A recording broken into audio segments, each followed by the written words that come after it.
So I want to start off by saying welcome back to the channel, and if you're new here, welcome. If you're a fanatic of everything entertainment, then this is the channel for you. But in today's movie review, we'll be talking about 2021's Dune. So let's get into it. So I'm deciding to review Dune Part 1 because I'm going to see Dune Part 2 tomorrow, and it's going to be my first movie in IMAX, which I know, 25 years of being on this earth, and I've still never have seen an IMAX film, so I'm happy to say that Dune Part 2 is going to be that film, and is the main reason why I checked out this film, which my wife bought me the 4K like 2 years ago when it came out at Target, so I've been needing to check it out, but I used today as an excuse to do so, but anyways, yeah, so with that being said, let's get into the positives. So my first positive has to be the acting. Everyone from Timothée Chalamet, James Brolin, Oscar Isaac, Jason Momoa, Zendaya, and a handful of other familiar faces. They all do really great in here, and a majority of them do show up in part 2, which I can't wait to see them, because, there was not one bad performance in here, and it was them that was carrying this movie along, and I think everyone did such a great job. Main characters, supporting characters, even Dave Bautista was great in here. The Skarsgård that's in here was really good as well, even though his character was a bit much. I was like, what in the world? And also that means the characters in here are great as well. Everyone, you can latch on to Timothée Chalamet and his family. They all have some really big moments in here and some heart pounding and heart wrenching moments as well. You just really latch on to these characters. Even some of the side characters as well that have relationships with the family. They all are really great in here as well. Like, the characters shine throughout, and I'm just a fan. The cinematography is another thing to be blown away by. I don't know the name of the director of photography, but everything that he works on is fantastic, and I don't know, this is one of the most beautiful movies I have ever seen. Every shot in here, they put thought into every shot in here. It's phenomenal. The landscape shots in here, the wide shots in here are fantastic. It's the same people doing part 2, so I can't wait to see what they do tomorrow in IMAX. That's just going to look fantastic. But yeah, the cinematography in here, mostly every shot in here could be a wallpaper.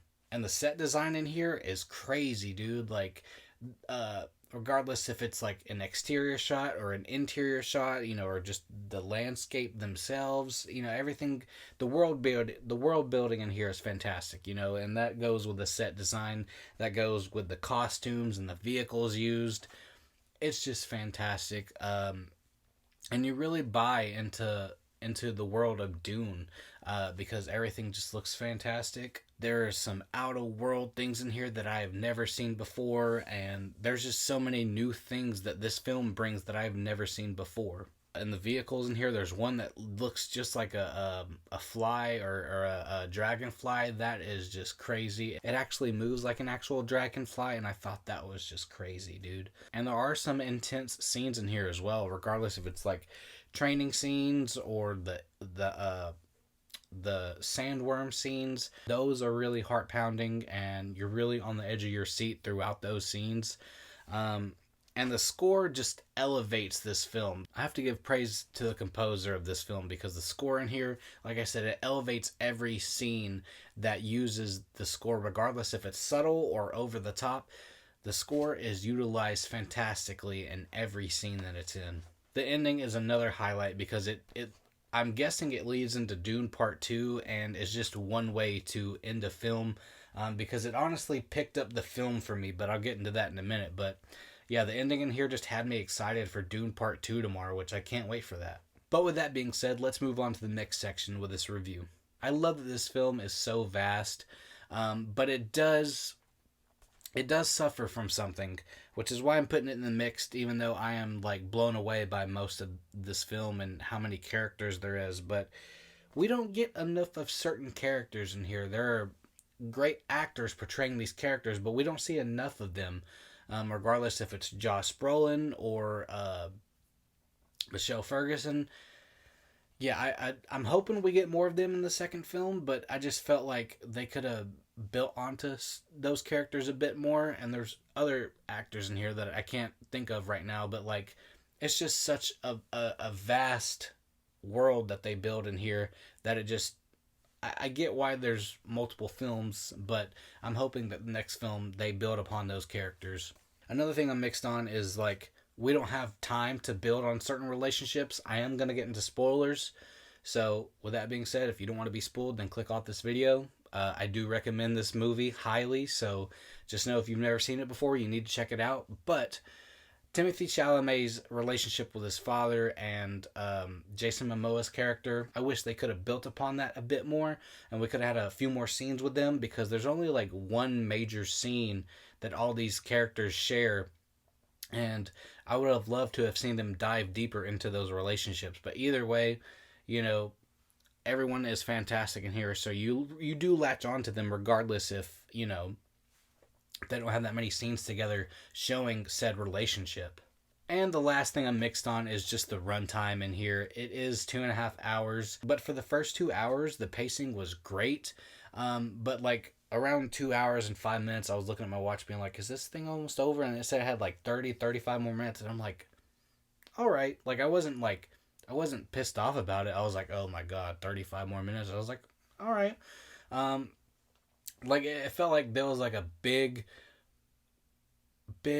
climax, you know, after Oscar Isaac's character and Jason Momoa's characters both die. Like, after that scene, it felt like that could have been an ending, or at least after the sandstorm, like I felt like that could have been an ending.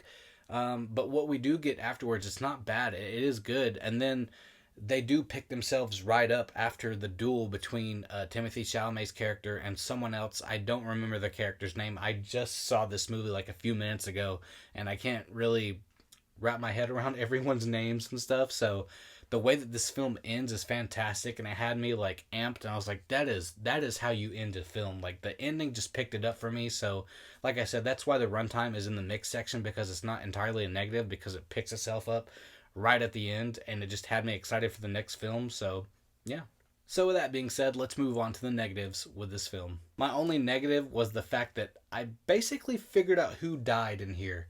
Oscar Isaac's character and Jason Momoa's characters both die in here, and it made sense because I didn't see their names pop up on Dune Part 2. Like, when I was doing research for that, like, I didn't see their names pop up, and I'm like, I'm guessing they die, and they do. So like, this film didn't get the emotion out of me like it wanted to.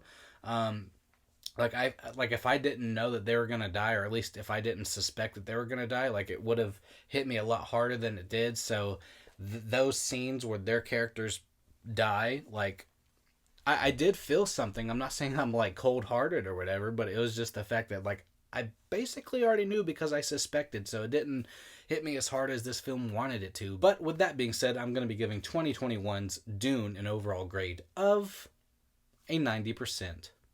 So I'm glad to say that I finally got to watch this, because, you know, I've been putting it off for like 2 years because I thought this film was going to be like too complex for me and I wouldn't get it. But thankfully I did, and I understood the entire film, because sometimes like sci-fi epics, sometimes they're like a little bit complicated for me. I'm not going to lie. And I was afraid that this film was going to be that, but it wasn't. But I hate that it took me till today to watch it. But yeah, I'm glad I finally got to watch it. I am hyped to death for Dune Part 2, which I hardly ever get hyped for movies anymore. Like, the last time it happened was Godzilla Minus One. Like, at first I didn't really want to watch it. Then one of my best friends, Justin, told me about it, and I saw a few other people talking about it. I'm like, sure, I'll give in to the hype. Like, you know, but I'm hoping that Part 2 delivers, which you guys are going to find that out tomorrow, because once I get home, I'm going to do another video and I'm going to review it. So I'm buying into the hype, and I'm hoping Part 2 is worth it, because Part 1 is definitely worth it. So yeah. But as always, I just want to say thank you for everything that you do. And with that being said, I hope to see you in the next video.